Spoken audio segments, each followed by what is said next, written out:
a esse som da inicialização do Mac, com certeza você já deve ter ouvido alguma vez. Esse provavelmente é um dos logotipos sonoros ou sons mais conhecidos no mundo, ao lado do som da Netflix e também do som da Intel. Esse som de inicialização da Apple foi criado para representar limpeza, novos começos e possibilidades infinitas. Mas será que você sabe que o som de inicialização do Mac já soou desse jeito aqui? Se você teve a mesma reação que eu, você ficará feliz em saber que existem reações psicológicas e musicais para isso. Mas antes deixa eu te contar como é que a Apple passou daquele som horroroso para esse som que a gente conhece hoje.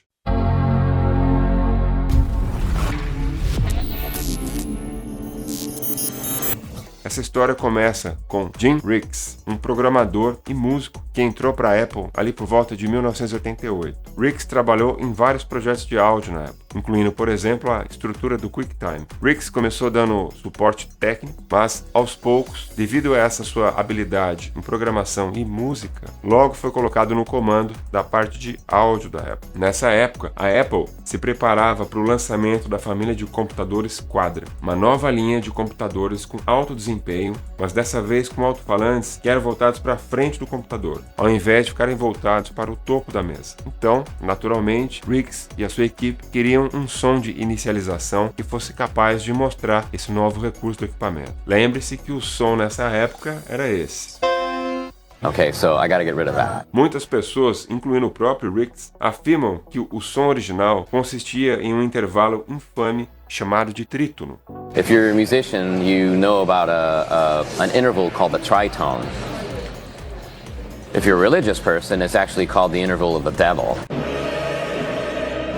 No entanto, ouvindo com atenção, eu não acho que esse som utilize o intervalo trítono. Na verdade, os intervalos entre as notas são uma quarta e uma quinta. Escuta aí e vê o que você acha. Esse é o som do trítono. E aqui está o som de uma quarta e uma quinta. E aqui está o som da Apple como referência. Ironicamente, a Apple introduziu esse som em meados dos anos 90 como um sinal de erro, o chamado Crash Chime. E segundo Ricks, esse som de fato veio de um trítono. So anyway, the Mac was built upon these intervals. Ricks recorda que naquela época os Macs travavam com muita frequência. E ele próprio comenta que achava horrível ter que ficar ouvindo esse som o tempo todo. Ainda mais considerando a frustração de ver o computador travando. Então, em vez disso, ele queria um som que transmitisse uma sensação de calma e funcionasse como um reset, tanto para o computador quanto para as emoções de quem estava usando o computador. No entanto, naquela época a gerência não gostou, alegando que seria um trabalho enorme mudar o som naquele momento. It's too risky to take it back out at this point. Something could crash, whatever. Então, Ricks teve que confiar nos seus instintos rebeldes. Alguns dos dados utilizados para inicializar um computador são armazenados numa memória chamada ROM, que significa memória apenas de leitura. Ricks conhecia a pessoa encarregada dessa memória ROM do novo Mac, e foi daí que ele pediu para essa pessoa incluir esse som novo, meio que escondido. Nos anos seguintes, a Apple tentou alguns novos sons.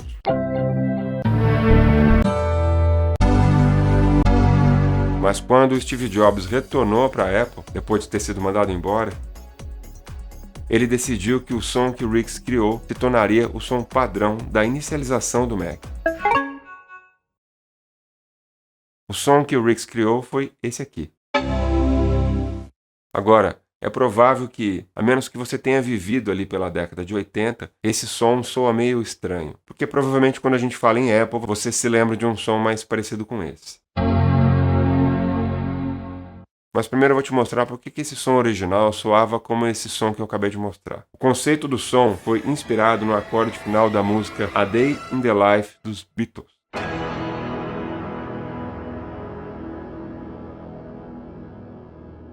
Composto basicamente tocando um grande acorde de Dó maior tocado em um sintetizador Korg Wave Station EX, com muitos sons sobrepostos para dar um aspecto encorpado e denso para o som. E esse som também contém uma flauta de Pan no início para dar um pequeno ataque nesse som.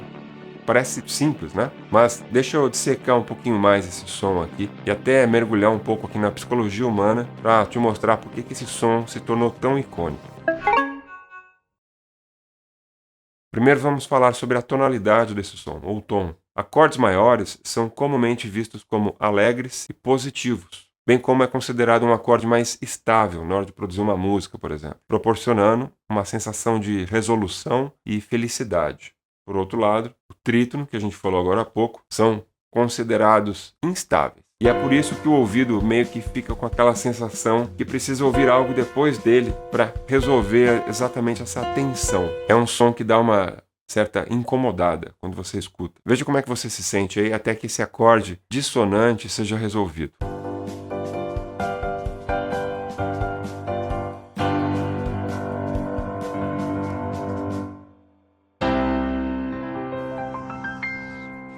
Por exemplo, especificamente o Dó maior tem um lugar especial na nossa cultura ocidental, porque usa apenas as teclas brancas do piano, tornando subconscientemente mais familiar para a maioria das pessoas. Por isso que professores de piano e até canais aqui no YouTube costumam explicar conceitos musicais básicos utilizando a escala de Dó maior. Ou seja, isso representa o quanto a familiaridade afeta o nosso sentimento positivo em relação a algo. Ou seja, o fato de ter utilizado um Dó maior pode ter ajudado o Rix a, de fato, fazer com que esse som ganhasse uma boa reputação para ter sido utilizado nos primeiros dias.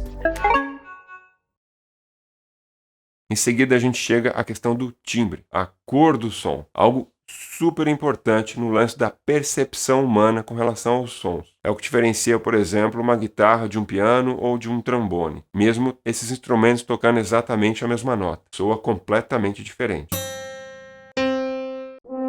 Isso acontece por conta da estrutura do instrumento. Essa estrutura diferente gera frequências diferentes, os chamados harmônicos. Esse é um tema que eu costumo falar muito aqui no canal, tem vários vídeos sobre isso aqui no canal. Depois vai lá e dá uma olhada. Porque são exatamente essas harmônicas geradas por cada instrumento é que dá a cada instrumento uma característica sonora diferente. O timbre, assim como o tom, pode ter grande impacto nas nossas emoções. E estudos mostram que instrumentos como trompetes e sintetizadores evocam sentimentos de positividade e felicidade, enquanto instrumentos solos como violino, cello, violão evocam um pouco mais de tristeza. A épica marcha imperial de John Williams, de Guerra nas Estrelas, teria uma sensação muito diferente se tivesse sido tocada com flautas e fagotes usados na dança chinesa da suíte Quebra-Nozes de Tchaikovsky. Também foi descoberto que o timbre, juntamente com o tom, são as qualidades mais importantes de um som quando se trata de reconhecimento de marca. Por isso que o som de inicialização da Apple tem uma melodia distinta, capaz de ser diferente do som da Intel, por exemplo. E existem muitos exemplos de marcas que associam a sua logomarca a um som.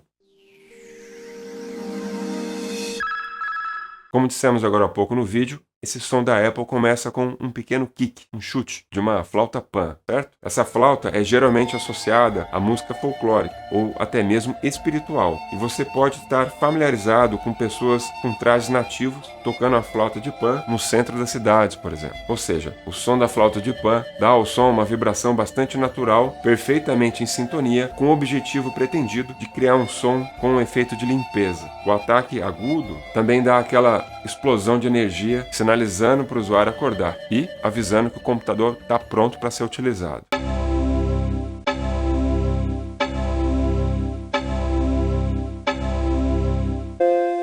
Curiosamente, as versões posteriores do som de inicialização da Apple têm esse outro kick, mais sutil.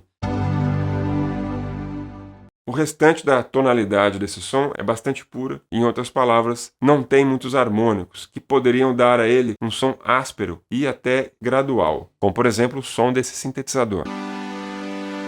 Se a gente olhar para o espectro dessas duas frequências, esses dois sons, podemos ver que o sintetizador tem muito mais frequências agudas mais altas, que contribui para um som mais rico, porém mais áspero, o que pode não combinar com a vibração relaxante que Rix estava buscando no som de inicialização da Apple. Esse som mais grave, mais encorpado, dá uma sensação de que está tudo indo muito bem, tudo está sendo resolvido. Mas lembra que no início do vídeo eu mostrei que o som de inicialização ele era um pouquinho mais estranho no começo? é porque essa versão posterior foi alterada de um acorde de Dó maior para próximo de um Fá menor. Na teoria, isso tem mais a ver com as diferenças na taxa de reprodução em computadores posteriores, com mais recursos e mais poder de processamento, podendo assim gerar um som mais complexo. Mas, posteriormente, esse som foi novamente para Fá maior, em 2020, quando a Apple trouxe o som de volta,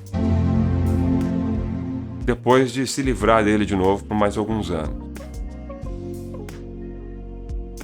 Ou seja, basicamente pode ser porque eles acham que esse som soa mais poderoso e sincero, utilizando essa tonalidade ainda mais grave. E porque também, com o passar do tempo, acho que a Apple queria demonstrar um pouco do poder das suas caixas de som. A decisão de manter o som, eu acho que não se deve apenas à vibração relaxante pretendida originalmente. Também tem a ver com o quanto esse som também complementa muito bem com o que também a Apple pretende transmitir com a marca dele. Em geral, a Apple é bem conhecida por seus produtos elegantes, minimalistas e de alta qualidade. E esse som de inicialização quente e poderoso, mais simples, transmite isso com muito mais precisão do que algo como, por exemplo, a melodia divertida do McDonald's.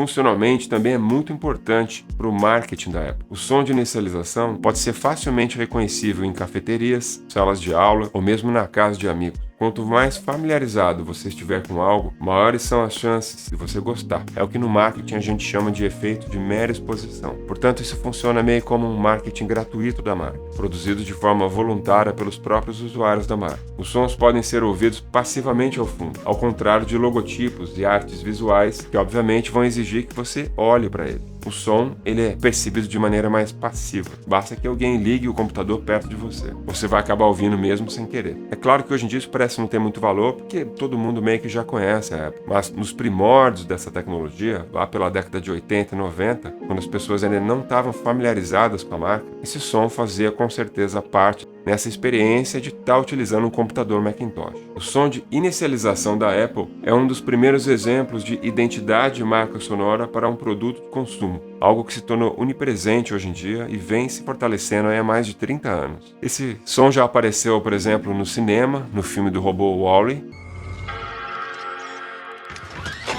e foi até patenteado pela Apple em 2012 e já inspirou até alguns artistas.